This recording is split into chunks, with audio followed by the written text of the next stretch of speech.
गेली 20 वर्षे माझ्या हजारो सख्या सोबत्यांनी जीवाचे रान करून उभे केलेले हे स्वराज्य आज आपलाच एक बलाढ्य बांधव उखडून काढीत आहे. अनेक प्रकारांनी, अनेक युक्तिवादांनी आणि अनेक पर्यायांनी मिर्झा राजांना लिहून विनविले, सुचविले, तरीही या रक्ताच्या राजपुताचा हट्ट एकच, हे स्वराज्य मोडा आणि बादशहाचे गुलाम व्हा. काय हा हट्ट! महाराजांनी आपल्या मुत्सद्दी मंडळाशी खलबत करून अखेर हे असे ठरवले की आपला खासा वकीलच तहासाठी मिर्झा राजांकडे पाठवायचा. काही किल्ले व मुलूक तोडून देण्याची अर्थात महाराजांची तयारी होती. या कामी रघुनाथ पंत यांची योजना मुकरर झाली.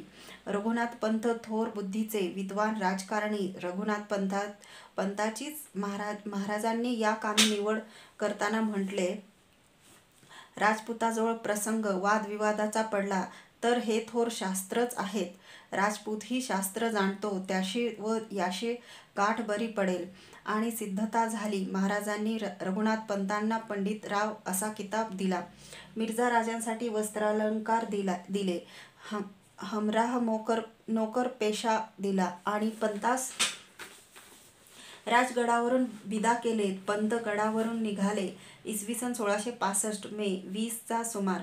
याच वेळी महाराजांनी विजापूरच्या बादशहाकडे असे बोलणे सुरू केले होते की तुम्ही व आम्ही विजापूरकर व शिवाजी महाराज एक होऊन दिलेर खान व मिर्झा राजा या दोघा मोगली सरदारांचा पराभव करू. कारण मोगल हे जसे मराठेशाही बुडवावयास टपले आहेत, तसेच ते तुमची आदिलशाहीही बुडवावयाची संधी शोधित आहेत. कदाचित लवकरच मोगलांच्या फौजा विजापुरावर चालून येतीलही. म्हणून आपण दोघे एक होऊन आताच मोगलांचा मोड करू. परंतु हा सल्ला आणि मनसुबा विजापूर दरबाराला पटला नाही. कारण शिवाजी भोसला आपला शत्रूच आहे. त्याच्याशी हातमिळवणी करायची कशाकरिता?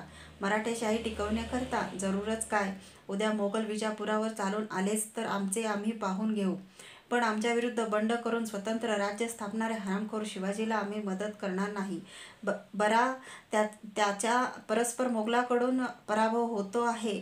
आपण दुरूनच मजा पाहावी. असा विचार विजापूर दरबाराने केला आणि महाराजांना मदत करण्याची कल्पना झिडकारून टाकली.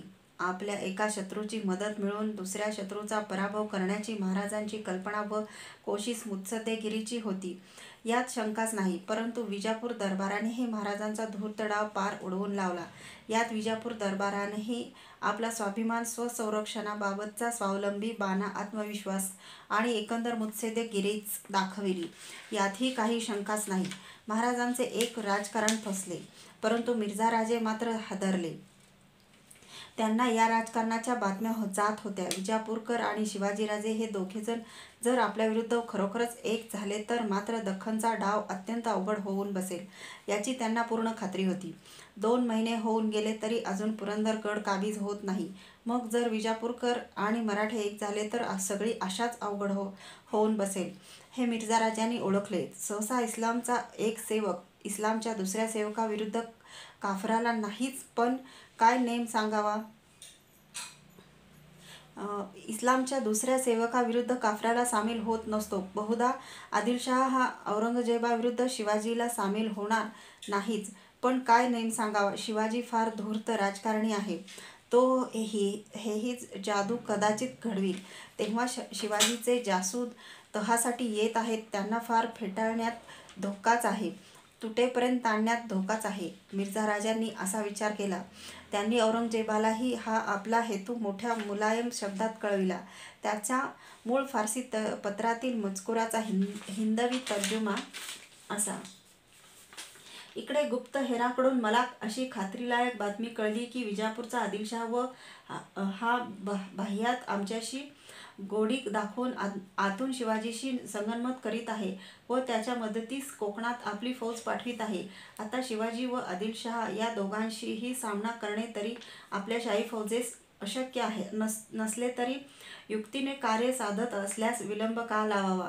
शिवाजीला विजापूरकरांशी हातमिळवणी करू देणे मला अयोग्य वाटते. विजापूरकरांचा व महाराजांचा तह होऊन त्यांनी महाराजांच्या मदतीस कोकणात फौज पाठविण्याचे ठरविले. ही जी बातमी मिर्झा राजांना कळली ती अर्थात चुकीची होती. फक्त राजकारणे चालू होती, तीही फिसकटली. रघुनाथ पंत मिर्झा राजांच्या डेऱ्यात दाखल झाले. महाराजांचा हेजीब आला हे समजताच मिर्झा राजांनी त्याची ताबडतोब दखल घेतली. बहुत सन्मानाने पंतांचे भेट घेतली. पंतांनी महाराजांचे मनोदय राजियाच्या कानी घातले. तह घडावा, मिर्झा राजांनी आपलेपणात जाणावा, चार गडकोट पातशाहीत घेऊन तह करावा असे पंत यथासांगे बोलले. परंतु मिर्झा राजा न मानित औरंगजेब पातशहांनी कुल मराठी दौलत बुडवावयास फौज धाडली. मग केवळ 4 गडकोटांनी पातशाह कसा संतुष्ट होतो? हे होणे नाही. मिर्झा राजांनी साफ साफ जवाब दिधला की शिवाजी राजा से तह मंजूर करने की मुझे बादशाह की इजाज़त नहीं है, इसलिए इस तह के बारे में खुल्लम खुल्ला मैं कुछ नहीं कह सकता। लेकिन अगर किसी हथियार के बिना शिवाजी राजा गुनहगार की तरह खुद को पेश करके माफ़ी मांग सकेंगे तो उन पर शायद भगवान स्वरूपी बादशाह रहम कर सकेंगे। आदर्श गुलाम. मिर्झा राजांच्या रोमारोमात केवढा हा गुलामी ताठा भरला होता. काय ही भाषा! म्हणे शिवाजी राजे निशस्त्र होऊन अपराधी म्हणून येऊन क्षमेची याचना करतील तर परमेश्वर स्वरूपी बादशाहाच्या दयेचा ओघ कदाचित शिवाजीराजांकडे वळेल. सांगा आता या आदर्श लाचारीपुढे कोणती गाणी गायची, कोणते मंत्र उच्चारायचे? संजीवनी मंत्राने निर्जीव प्रेते खडबडून उठतात, पण मनच मेले असेल तर तेथे संजीवनीचा आणि अमृताचाही पराभवच होतो. रघुनाथ पंताची पावले पुन्हा राजगडाकडे वळली. पंत राजगडावर हुजूर दाखल झाले. महाराज पंतांची हेजेबी ऐकायला उत्सुक होते. पंतांनी आपल्या हिजेबीचा करिना महाराजास सांगितला. राजपूत ऐकत नाही. निशस्त्र होऊन अपराधी म्हणून क्षमेची याचना करण्यासाठी जातीने हजर व्हा म्हणतो. अपराधी कोणता अपराध केला महाराजांनी? देवाची स्थापना, सद्धर्माची संस्थापना आणि रामराज्याची प्रतिष्ठापना करण्याचे व्रत घेतले, हा अपराध. या राजपुताच्या अंतःकरणातला सुबुद्धीचा चंद्रमा केव्हाच मावळला होता. 1 शतक उलटून गेले होते. अजूनही तेथे वद्य अमावस्याच होती. सुलतानशाही उखडून येथे मराठ्यांचे राज्य स्थापन करणे हा मिर्झा राजांना अपराध वाटत होता. महाराष्ट्रात मराठ्यांचे राज्य असणे हा अपराध. महाराजांनी पुन्हा एकवार प्रयत्न करण्याकरिता रघुनाथ पंडितरावांना मिर्झा राजांकडे पाठवले आणि विनंती केली की माझे पुत्र चिरंजीव संभाजीराजे यांना आपणाकडे पाठविण्यास मी तयार आहे.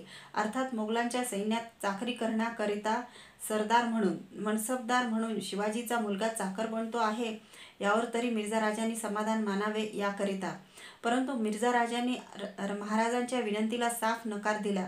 हा काय अंगचोरपणा! बादशहाचे स्वतः गुलाम होण्याऐवजी आपल्या 8 वर्षाच्या पोराला पुढे करायचे. या मिर्झा राजाला शिवाजीराजाचे धूर्तडाव समजतात.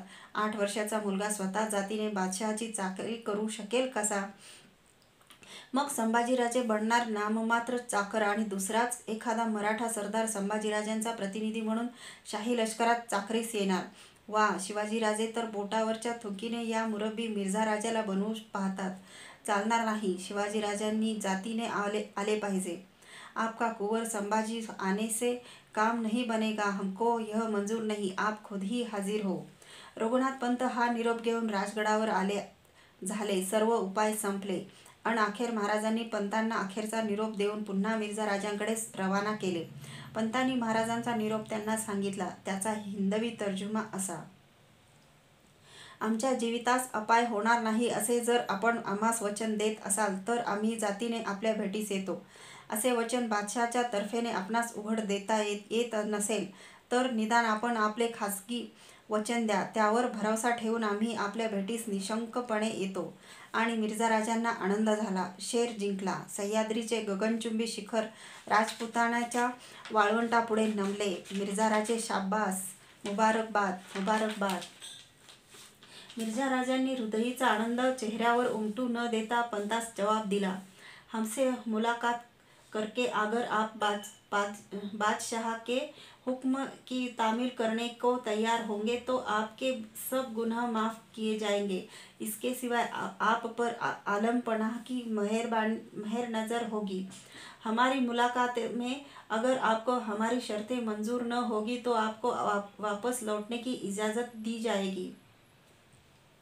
शिवाय अभयाचे वचन म्हणून मिर्झा राजांनी श्री कर्पूर गौराची पूजा करून देवावरील तुळशी व बेल महाराजास देण्यासाठी पंतांच्या हातात दिला. महाराजांसाठी वस्त्रालंकार दिले, पंतांनाही वस्त्रे दिले व मोठ्या गोड शब्दात महाराजास सलगीचा आणखी एक उपदेश पर निरोप सांगितला.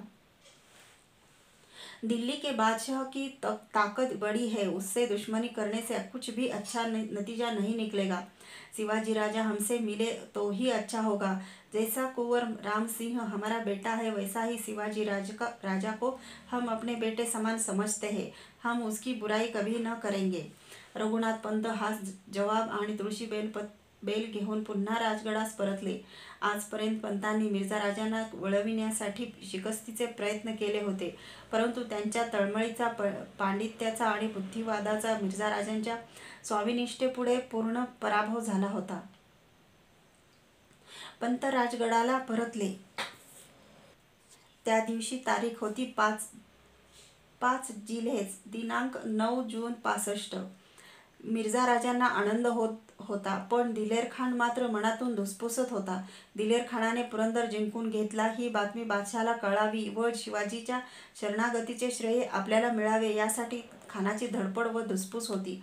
परंतु पुरंदरवाले मराठे अजूनही नमत नव्हते. प्रत्यक्ष महाराजांचे बुद्धिबळ यशापयशाच्या विचाराने चिंताक्रांत झाले होते. रघुनाथ पंत पंडितरावांसारखा बृहस्पतीच्या पांडित्याचा पराभव झाला होता, परंतु पुरंदरावरचे लोक दिलेरच्या घणाचे घाव खाऊनही वाकत नव्हते. यशाचा मानकरी होण्यासाठी खानाने आता तर प्रयत्नांची शिकस्त चालवली. वेळ थोडा उरला. कदाचित 4-5 दिवसात तो शिवाजी मिर्झा राजांकडे येईल. त्यापूर्वी गड जिंकलाच पाहिजे. खान आकाशपाताळ एक करीत होता. भयंकरच हल्ले तो गडावर चढवीत होता. मराठे गडाच्या तटावरून त्याहीपेक्षा भयंकर चिवट नेटाने प्रतिकार करत होते. बुरुजावरून तोफा दणाणत होत्या.